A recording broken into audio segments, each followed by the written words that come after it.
Καλώς ήρθατε στο Εμένα Ρώτα, το κανάλι οδηγού επιβίωσης στη σύγχρονη μουσική δυστοπία. Λέγομαι Βασίλης Γκίνος και είμαι μουσικός. Το ελληνικό τραγούδι για βιαστικούς, όχι πολύ βιαστικούς, φτάνει στην δεκαετία του 1950, την πιο σκοτεινή ειρηνική περίοδο για τη χώρα μας. Οι επιλογές των συμμάχων συγκρούονται με το όραμα της εθνικής αντίστασης και διαμορφώνουν το μεταπολεμικό κοινωνικό τοπίο.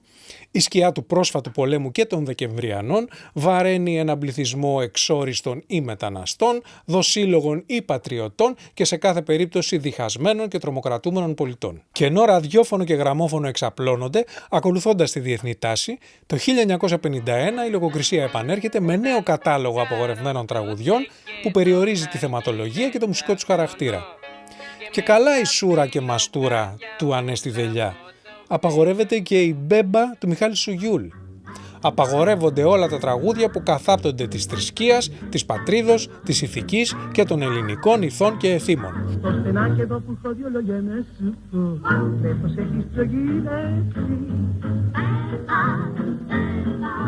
Από το 1950 μέχρι τη Χούντα, ο ελληνικός κινηματογράφος ζει τη χρυσή εποχή του. Φτάνει τις 196 ταινίες. Η συστηματική παραγωγή και διανομή σε βιομηχανική κλίμακα δημιουργεί ισχυρό star system, το οποίο σπέβδει να εκμεταλλευτεί η δισκογραφία. Έτσι, ο κινηματογράφος εκτοπίζει το θέατρο ως βασικό μέσο προώθησης του τραγουδιού, γίνεται το βίντεο κλιπ της εποχής, μαζί με το ραδιόφωνο, το οποίο από το 1945 εκπέμπει ως Air. Νέα ονόματα μπαίνουν στο χώρο. Ο Νίκη Γιάκοβλεφ. Ο Γιάννης Σπάρτακος με το τραγούδι του «Θα σε πάρω να φύγουμε» που έγινε παγκόσμια επιτυχία ως Greek Bolero. Ο Κώστας Καπνίσης με μεγάλη καριέρα στο ελαφρό τραγούδι και στην κινηματογραφική μουσική. Ο Ζωζεφ Κορίνθιος με τις Χαβάγες του που λέγεται ότι είναι ο πρώτος που ηχογράφησε το Κοκοράκι με τον Νίκο Γούναρη στα καινούρια στούντιο της Κολούμπια το 1936. Ο Τάκης Μωράκης με το τραγούδι του «Τι είναι αυτό που το λένε αγάπη» από την αμερικανική ταινία «Το παιδί και το δελφίνι».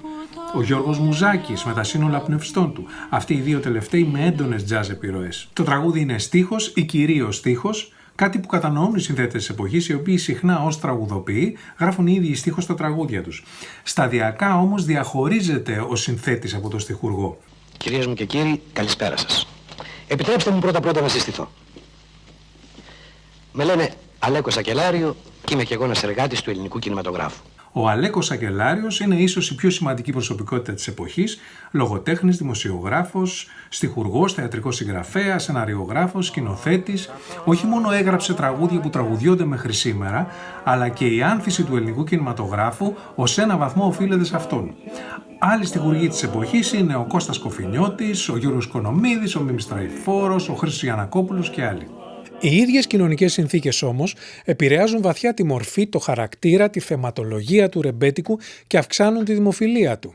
Στη διάρκεια της κατοχής πεθαίνουν πολλοί από τους ρεμπέτες της πρώτης γενιάς, ο Σκαρβέλης, ο Τούντας, ο Σέμσης.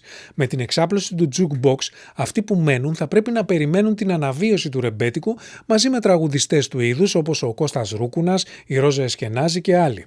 Σαν αποτέλεσμα του έντονου φλερτ με τα δυτικά πρότυπα, τα ανατολίτικα ακούσματα και ο σμυρνέικος ήχος περιορίζονται, ενώ εμπλουτίζεται η αρμονία, συχνά μέχρι υπερβολής. Το ρεμπέτικο μετονομάζεται πλέον σε λαϊκό τραγούδι. Ο Γιάννης Παπαϊωάννου, ο Γιώργος Μητσάκης, ο Απόστολος Χατζηχρήστος, ο Απόστολος Καλδάρας εκπροσωπούν τη δεύτερη γενιά ρεμπετών στη διασταύρωση του ρεμπέτικου με το λαϊκό. Ανάμεσά τους ο Βασίλης Τσιτσάνης, ο αναμορφωτής του ρεμπέτικου και κατεξοχήν δημιουργός του λαϊκού τραγουδιού. Μεσουρανή στην πρώτη μεταπολεμική δεκαετία μαζί με τις άσπονδες φίλες Μαρίκα Νίνου και Σωτηρία Μπέλου.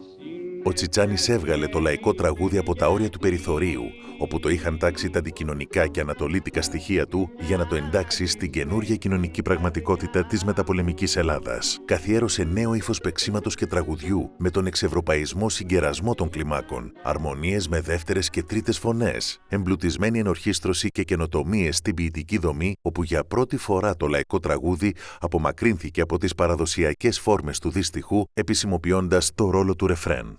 Το ρεμπέτικο αποβάλλει τα υποπολιτιστικά περιθωριακά στοιχεία του και προσεγγίζει ευρύτερα κοινωνικά θέματα. Η αργό υποχωρεί και το χασικλίδικο τραγούδι δίνει τη θέση του στην κοινωνική διαμαρτυρία για τη φτώχεια, την αδικία, την ανεργία. Στη θεματολογία αυτή αργότερα θα προσθεθεί και η μετανάστευση, καθώς και η νοσταλγία για τη ζωή στην Ύπαιθρο, όπως εκφράζεται από το λαϊκό δημοτικό, το οποίο με την ενσωμάτωση του αγροτικού πληθυσμού στην εργατική τάξη θα περιοριστεί γύρω από την Ομόνοια. Οι κοινωνικοί στίχοι της Ευτυχίας Παπαγινοπούλου, του Κώστα Βίρβου, του Χρήστου Κολοκοτρώνη, του Χαράλαμπου Βασιλιάδη μετασχηματίζουν το ρεμπέτικο σε λαϊκό λόγο που αγκαλιάζεται από τις λαϊκές μάζες. Αλλά κανείς δεν αγκαλιάστηκε περισσότερο από το Στέλιο Καζατζίδη. Αναδεικνύεται κορυφαίος εκφραστής ενός ταραγμένου πολιτικά και κοινωνικά κλίματος, μιας εποχής όπου οι μηχανισμοί προβολής της δισκογραφίας συνεχώς ενισχύονται. Οι τραγουδιστές συγκεντρώνουν όλο και περισσότερο την προσοχή του κοινού σε βάρος των δημιουργών. Το τραγούδι που ακούμε είναι το δισκογραφικό ντεμπούτο του Καζατζίδη, το οποίο ήταν μια παταγώδης αποτυχία που δεν πούλησε ούτε 300 αντίτυπα και παραλίγο να του στοιχήσει και την καριέρα του. Μάλιστα, ο παραγωγός της Κολούμπια εκείνη την εποχή έριξε όλη την ευθύνη στον Καζατζίδη, κατηγορώντας τον για μοσχαρίσια φωνή. Φυσικά η ευθύνη βαρύνει τον Καλδάρα, ο οποίος είτε έδωσε τραγούδι στον Καζατζίδη που δεν του πήγαινε, είτε δεν τον καθοδήγησε σωστά στο στούντιο. Εκείνη την εποχή ο Καζατζίδης ακροβατούσε ανάμεσα στον Τάκη Μπίνη και στον πρόδρομο Τσαουσάκη, τον αγαπημένο τραγουδιστή του Τσιτσάνη. Τελικά τον Καζατζίδη έσωσε ο Γιάννης Παπαϊωάννου, ο οποίος επέμενε να δοκιμαστεί ο Καζατζίδης σε ένα διαφορετικό στυλ τραγουδιού και τελικά δικαιώθηκε. Τα τραγούδια που προσεκτικά επέλεγε ο Καζατζίδης εκφράζουν τη διαμαρτυρία για την κοινωνική αδικία της εποχής του, αλλά δεν εμβαθύνουν στα αίτια της. Περιορίζονται στην περιγραφή και στον εξορκισμό της. Γι' αυτό και εκ των υστέρων κατηγορήθηκε για μυρολατρεία, λαϊκισμό και κολακία του κοινού του. Όμως το κοινό αυτό, ειδικότερα τα φτωχότερα στρώματα των πόλεων και του αγροτικού πληθυσμού, οι πρόσφυγες, οι μετανάστες, τον λάτρεψε για τη φωνή, την προσωπικότητα και τη στάση του. Εν τω μεταξύ, το ελαφρό τραγούδι συγκλίνει συστηματικά και συνειδητά με το ρεμπέτικο, το οποίο η δισκογραφία θεωρεί ως την επόμενη μέρα. Έτσι λοιπόν το άρχοντο ρεμπέτικο ξεκινά με χασάπικο. Το τραμ το τελευταίο, τον Σουγιούλ Σακελάριο Γιαννακόπουλο, είναι τραγούδι από την παράσταση «Άνθρωποι που γνώρισε μεγάλη επιτυχία το 1948. Το άρχοντο ρεμπέτικο είναι μια ήπια, εξευγενισμένη μορφή λαϊκού τραγουδιού. Είναι το πρόσχημα της αστικής τάξης για μια απενοχοποιημένη λαϊκή διασκέδαση. Είναι φτιαγμένο από ελαφρούς συνθέτες πάνω σε λαϊκούς ρυθμούς και σε ρεμπέτικους δρόμους, είναι δηλαδή πολλές φορές τροπικό. Είναι φτιαγμένο για ελαφρές ορχήστρες που θα προσθεθεί αργότερα το μπουζούκι όταν το είδος θα περάσει στα χέρια των λαϊκών δημιουργών, μπουζουξίδων, στην πορεία του προς το ελαφρολαϊκό και τραγουδιέται από ελαφρούς τραγουδιστές. Η Σοφία Βέμπο και ο Νίκος Γούναρης έχουν πει πάρα πολλά άρχοντο-ρεμπέτικα. Ωστόσο, ο άνθρωπος που συνδέθηκε περισσότερο με το άρχοντο-ρεμπέτικο είναι ο βιρτουόζος μπουζουξής και συνθέτης Μανώλης Χιώτης.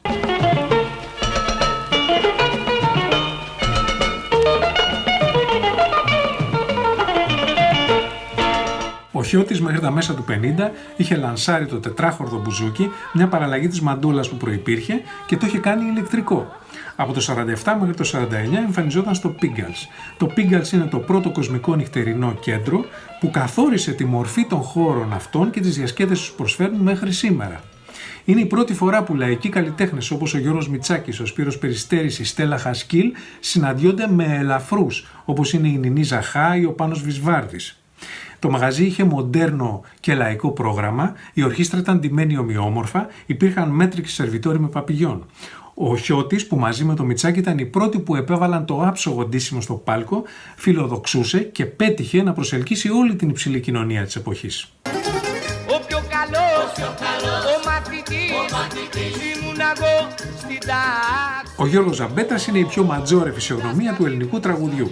Η παραγωγή του, γνήσια λαϊκή, φλερτάρει με το αρχοντορεμπέτικο και φτάνει μέχρι το αριστοφανικό καλαμπούρι. Πληθωρικός χαρακτήρας, θυμόσοφος, παιδί της εργατικής τάξης, με το παίξιμο και τις συνθέσεις του καθιέρωσε ένα προσωπικό μεσογειακό ύφος με αθηναϊκές και πτανησιακές επιρροές απέναντι από το δυτικότροπο Χιώτη. Οι δυο τους θα μονοπολίσουν τη μεγάλη οθόνη στη χρυσή εποχή της Φίνος Films, έχουν έντονη παρουσία στην επερχόμενη δεκαετία του 60 και ως σολίστες σφραγίζουν ηχητικά το έργο των Χατζηδάκη Θεοδωράκη. Το κυνήγι της επιτυχίας καθορίζει όλο και περισσότερο το περιεχόμενο του τραγουδιού σε βάρος του λαϊκού του χαρακτήρα. Η αυθεντικότητα ενός λαϊκού είδους δίνει τη θέση της στην απλοϊκή μουσική και στο μελό στίχο, και αν σας θυμίζει κάτι αυτό, είναι γιατί δημιουργούνται τα μουσικά και στιχουργικά στερεότυπα του ελαφρολαϊκού της επόμενης δεκαετίας που ανιχνεύονται μέχρι σήμερα. Η νομιμοποίηση της λαϊκής μουσικής προχωρά ακάθεκτη. Το ραδιόφωνο την παίζει, ο ελληνικός κινηματογράφος επισκέπτεται τα μπουζούκια, οι δισκογραφικές την υποστηρίζουν. Στις αρχές των 60's τα παιδιά του Πειραιά και το σιρτάκι του Ζορμπά γίνονται διεθνείς επιτυχίες. Η αστική τάξη σειραίει στα λαϊκά κέντρα και οι επιχειρηματίες την καλωσορίζουν. Από την Κοκκινιά μέχρι τις Τζιτζιφιές, στην Τριάνα του Χιλά, στο Τζίμι του Χοντρού, στο Φαλιρικόν, στου Καλαματιανού, κουζίνα και πρόγραμμα προσαρμόζονται, το προσωπικό ευπρεπίζεται και βέβαια απαιτείται ανάλογη συμπεριφορά από τη σεβαστή πελατεία. Ωστόσο, οι παραδοσιακοί πελάτες, τα λαϊκά στρώματα, αντιδρούν σε αυτή τη νέα καθώς πρέπει εκδοχή του μπουζουξίδικου. Αποθούνται από τη συγκαταβατική ματιά των νέων θαμώνων και από την απαλωτρίωση της διασκέδασής τους. Αυτοί οι άνθρωποι ζουν μια τελείως διαφορετική πραγματικότητα, αφιλόξενη και τιμωρητική. Έτσι, δίπλα στα μεγάλα μπουζουξίδικα, όπου εμφανίζεται η αφρόκρεμα της εποχής, δημιουργείται ένα νέο είδος μαγαζιού, όπου η διασκέδαση συνεχίζεται χωρίς ξένους και με τους δικούς της όρους. Μπορεί κάποιος να λιποθυμήσει πίνοντας, να διεκδικήσει την καρσόνα, να χορέψει την παραγγελιά του μόνος του ή να κάθεται όλο το βράδυ με το κεφάλι στα χέρια, χωρίς οι υπόλοιποι θαμώνες να θίγονται από τη συμπεριφορά. Η εναλλακτική λαϊκή υποκουλτούρα που δημιουργείται ήδη από τις αρχές του 50 είναι το καταφύγιο της λαϊκής διασκέδασης, είναι το σκυλάδικο. Η προέλευση του όρου δεν είναι ξεκάθαρη. Μία εκδοχή λέει ότι προέρχεται από τα αδέσποτα που κυκλοφορούσαν στις απόμακρες συνοικίες που βρίσκονταν τα μαγαζιά αυτά. Μία άλλη ότι συνδέεται με το Χαμετιπίον, ένα προπολεμικό οικοδομικό τετράγωνο στον Πειραιά, στα Βούρλα, όπου στέγαζε πορνεία. Οι κοπέλες που δεν είχαν χώρο εκεί εξυπηρετούσαν στα πέριξοκάκια, όπου επίσης τριγυρνούσαν αδέσποτα, εξού και σκυλούδες. Στην ακμή της Πειραϊκής Τρούμπας, την εποχή του στόλου, μεταφέρθηκαν στα παρακμιακά κέντρα της περιοχής που ονομάστηκαν σκυλάδικα. Ο ρόλος της γυναίκας τραγουδίστριας κονσοματρής χαρακτηρίζει τους χώρους αυτούς εξ αρχής. Μάλιστα από τη δεκαετία του 60 και μετά είναι βασικός πόλος έλξης πελατών, ακόμα και όταν στο σχήμα ηγείται άντρας. Σε κάθε περίπτωση, ο όρος αποδίδει εύστοχα ένα τρόπο να τραγουδάς ή να προσπαθείς να τραγουδήσεις και νομίζω ότι γι' αυτό έχει επικρατήσει μέχρι σήμερα. Στο σκυλάδικο, το τραγούδι επανέρχεται στην πρωταρχική του λειτουργία. Παίζεται για να τραγουδιέται, να ακούγεται, να χορεύεται, όχι για να εκτιμάται το τραγούδι ή ο τραγουδιστής. Τα πάντα εκφράζονται άμεσα, ειδικά αυτά που θα μπορούσαν να χαλάσουν τη βραδιά της αστικής τάξης. Ο χάρος, η πρέζα, τα ντέρτια, η φυλακή, ο πόνος, η εγκατάλειψη. Το κατεστημένο απεχθάνεται αυτή τη μορφή ψυχαγωγίας γιατί τη συνδέει με τους μαχαιροβγάλτες, τα ναρκωτικά, τον αγοραίο έρωτα, γενικά το λούμπεν κοινό. Σε ένα τέτοιο κέντρο το 1973 στην Νεράιδα της Αθήνας στην Κυψέλη, ο Νίκος Κοεμτζής δίνει την παραγγελιά για τις βεργούλες που θα καταλήξει σε 3 νεκρούς και 7 τραυματίες. Ο ένας νεκρός αστυνομικός σφάχτηκε με την ταυτότητα στο χέρι. Στο σκυλάδικο δεν μετράει η ιδιότητα αλλά το πρόσωπο. Δυστυχώς, πολλοί από τους νέους εργαζόμενους της πόλης πηγαίνουν προπαντός τα Σαββατοκύριακα στα σκυλάδικα και εξοδεύουν και το μισό τους βδομαδιάτικο καμιά φορά. Πηγαίνουν όμως και φοιτητές, πρωτοετής οι περισσότεροι, που δεν έχουν γραφτεί στο σύλλογο ακόμα. Ο αμερικάνικος τρόπος ζωής επιτίθεται και στην Κομοτηνή. Πορνό, καράτε, δισκοτέκ, σκυλάδικα. Υποψυχαγωγία με όλα τα φθοροποιά αποτελέσματα. Στην αρχή τα τραγούδια που παίζονται στα σκυλάδικα είναι ίδια με τα μπουζουξίδικα. Όσο όμως το λαϊκό τραγούδι ελαφραίνει προχωρώντας προς τη δεκαετία του 60, αναπτύσσεται ένα ιδιαίτερο ρεπερτόριο από εξειδικευμένους ερμηνευτές που κυκλοφορούν εταιρείες όπως η Βάσιπα και η Σονόρα. Το σκυλάδικο τραγούδι, ήχος, στίχος και ερμηνεία εξελίσσεται μαζί με το λούμπεν κοινό του μέχρι αυτό να απορροφηθεί από την μεσαία αστική τάξη με τη μεταπολίτευση. Είναι η εποχή που τα σκυλάδικα γεμίζουν από ποιητές, φοιτητές, σκηνοθέτες, ηθοποιούς, διανοούμενους οι οποίοι γοητεύονται από το λούμπεν και την underground κουλτούρα. Από τη δεκαετία του 70, ο στίχος του σκυλάδικου τραγουδιού περιορίζεται στον ανεκπλήρωτο έρωτα, δηλαδή στην καψούρα, ενώ η μουσική τυποποιεί αραβοπερσικά χαρακτηριστικά, αλλά όπως μεταφέρονται από τους τσιγκάνους τραγουδιστές και μουσικούς. Μαζί με τον κλισέ λαϊκοδημοτικό ήχο και τις μελό ερμηνείες αποτελούν τα σκυλάδικα στοιχεία που υιοθέτησε το λαϊκό pop. Το σκυλάδικο μαγαζί ακολουθεί παράλληλη πορεία με τις μεγάλες πίστες. Για ένα σύντομο χρονικό διάστημα ταυτίζεται με τα λαϊκοδημοτικά κέντρα που ξεφυτρώνουν γύρω από την Ομόνοια, αλλά με την αστικοποίηση των λαϊκών στρωμάτων που το στήριζαν θα αποβάλει τον ακραίο χαρακτήρα του. Έτσι, σήμερα οι χώροι αυτοί, κυρίως στην επαρχία, προσφέρουν ίδιου τύπου διασκέδαση, οικονομικότερη, με τις μεγάλες πίστες. Οι οποίες μεγάλες πίστες με τη σειρά τους υιοθετούν πρακτικές του σκυλάδικου χώρου. Η ένταση, η αδιάκοπη ροή του προγράμματος, το βαρύ λαϊκό τις μικρές ώρες, ο χορός στα τραπέζια, τα σπασίματα, τα λουλούδια, η συγκαλυμμένη κονσομασιόν και η κοινωνική επίδειξη δεν υπήρχαν στα πρώτα κοσμικά κέντρα του 50. Στην επερχόμενη δεκαετία του 1960 θα γίνουν καταλυτικές αλλαγές στο ελληνικό τραγούδι. Προσωπικότητες όπως ο Μίκης Θεοδωράκης, ο Μάνος Χατζηδάκης, ο Γιάννης Πανός, ο Μίμης Πλέσας, ο Διονύσης Σαββόπουλος θα φέρουν το έντεχνο λαϊκό, το νέο κύμα, το ελαφρολαϊκό, ενώ θα εμφανιστεί η ελληνική pop και rock μουσική. Η ανάπτυξη των μηχανισμών προώθησης της δισκογραφίας διαμορφώνει ένα νέο μουσικό τοπίο. Για αυτούς τους λόγους γραφτείτε στο Εμένα Ρώτα και πατήστε και το καμπανάκι δίπλα για να ενημερώνεστε για τα καινούργια βίντεο. Στο vasilisginos.com θα βρείτε τα βιβλία, τη μουσική και το blog μου με ανάλογο περιεχόμενο.